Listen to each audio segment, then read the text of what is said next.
আসসালামু আলাইকুম এভরিওয়ান, আশা করি সবাই অনেক ভালো আছেন। আমি আলহামদুলিল্লাহ অনেক ভালো আছি। আজকে আমরা কিন্তু অবস্থান করছি ফেনীতে।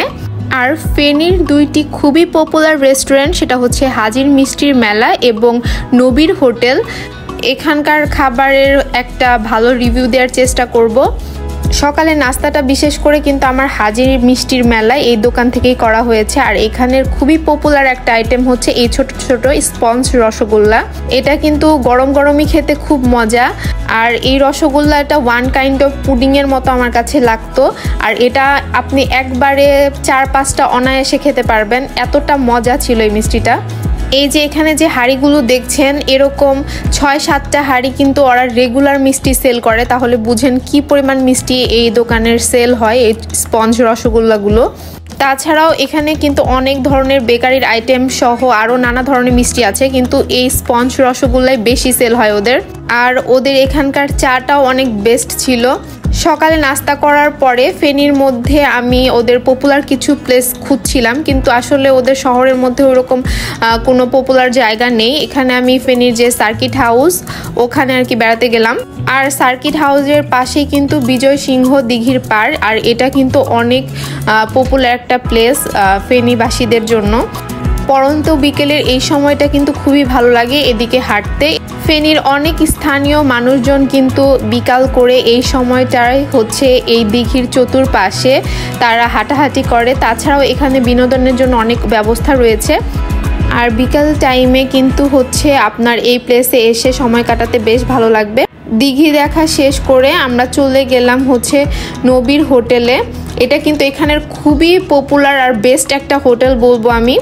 এখানকার খাবার যেমন রিজনেবল, আর খাওয়া কোনটা থেকে কোনটা ভালো আসলে আপনি মেজার করতে পারবেন না। আপনি যা অর্ডার করবেন সবগুলো আইটেমই আসলে 10-এ 10।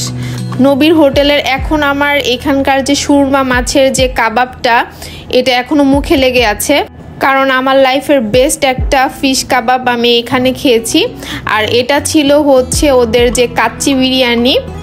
প্রাইজের সাথে বলা যায় যে প্রত্যেকটা খাবারই অনেক ভালো ছিল। বিশেষ করে এই যে সুরমা মাছের যে কাবাবটা, এটা কিন্তু মাছের সাইজ অনুযায়ী বলা যায় যে 200 টাকা থেকে 500 টাকার মধ্যে আছে। আর 3 তলার রেস্টুরেন্ট ওদের, কিন্তু বলা যায় যে কোনো জায়গায় সিট ফাঁকা নেই। দুপুরে বলা যায় অনেকে ফিরে যায় যে খাওয়ার বসার কোনো জায়গা নেই এরকম। আর তাছাড়া ওদের এই যে কাবাব আইটেমগুলো যেটাই বলেন খুবই ভালো ছিল খেতে।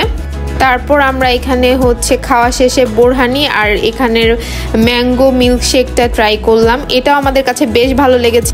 আর ফিশ একটা খাওয়ার পরে আসলে মন ভরবে না আপনার। এখানে আমরা সেকেন্ড টাইম আবার ফিশ অর্ডার করেছি।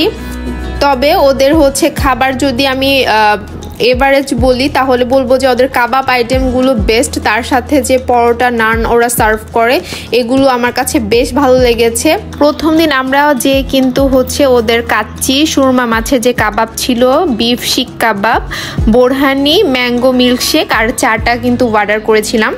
আর এখানে আমি ছোট করে ওদের খাবারের একটা প্রাইজের লিস্ট দিয়ে দিচ্ছি। আর এই যে এখানে হচ্ছে ওরা নানা ধরনের ফিশ কাবাব, কিন্তু এটা বলার পরপরই ওরা এখানে ফ্রাই করে দেয়। আমরা প্রথম দিন আসলে খেয়ে এতটাই মুগ্ধ ছিলাম যে আমরা পরের দিনও হচ্ছে নবীর হোটেলেই খেতে গেলাম। আর আমরা যাওয়ার পরে কিন্তু এই যে সুরমা মাছের কাবাব, এবার হচ্ছে একদম বড় সাইজের 2টা ফিশ নিয়েছি। আর এটা নান দিয়ে খেতে যে কি অসম্ভব মজা লাগছিল আসলে বলে বোঝানোর মতো না। আর এটা হচ্ছে চিকেনের একটা কাবাব। তারপর আমরা ওদের হালিম ট্রাই করলাম, এটাও খুবই মজা ছিল। তাই আমি বলবো ফেনীতে আপনারা যদি ভিজিট করেন অবশ্যই নবীর হোটেলে যে একবার হলেও খেয়ে আসবেন। এখানকার খাবারের টেস্ট অসাধারণ। তারপর হচ্ছে আমরা খাওয়া দাওয়া শেষ করে বের হয়ে আমরা ফেনীর আশেপাশে একটু ঘুরে দেখলাম শহরটা, শপিং মলগুলো ঘুরে দেখলাম। তারপর আমরা এই তো সারার হচ্ছে শোরুমটা ভিজিট করলাম। আর এখানে কিন্তু আপনারা হচ্ছে এক শপে কত 1000 আইটেমের যে ভ্যারাইটিস পাবেন জ্যাকেটের, আসলে সেটা মানে বলে বোঝানোর নয়। আর আমরা যেহেতু উইন্টারে গিয়েছিলাম, তো আমরা টুকটাক সবাই কেনাকাটা করলাম এখান থেকেই। এই ছিল আজকের ভিডিও ভালো লাগলে অবশ্যই আমার চ্যানেলটি সাবস্ক্রাইব করতে ভুলবেন না। আজকের মতো এখানেই বিদায় নিচ্ছি। সবাই ভালো থাকবেন, সুস্থ থাকবেন। আল্লাহ হাফেজ।